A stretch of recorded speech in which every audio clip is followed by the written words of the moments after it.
Natijnoga kelganmiz. Natijnoyni mana qilishyapti, ko'ryapsizlar. 1 kvadratini 70 mingdan mana shu ko'rib turganlaringni, bu nech pul hozir mashina kvadrati? Mashinani 135 ming. Eng qimmati shu, ha? 135 minggacha. Holatini ko'ryapsizlar, juda ham chiroyli. Xudo xolasa bemalol zakaz qilsalar ham bo'ladi. Mabodoga kichkina joyga, bunaqa balkonni o'ziga chaqirsangiz, kichkina joyda 100 mingdan ekan. Chunki bu kichkina joyga ob'yomni tashlab sizlarga kichkina joy uchun kelishadi, vaqtlari ketadi. Ishingiz ozligini hisobiga 100 ming so'mdan boshlanar ekan. Atak ko'pgina ob'yomli ish bo'lsa 70 mingdan boshlanadi.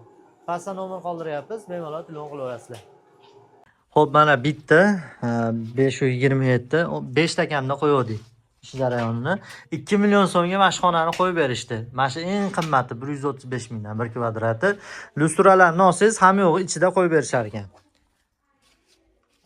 Pulni berasiz, shuni hamma yo'g'larni qo'yib o'zlari o'rnatib chiroyli qilib montaj qilib berishar ekan.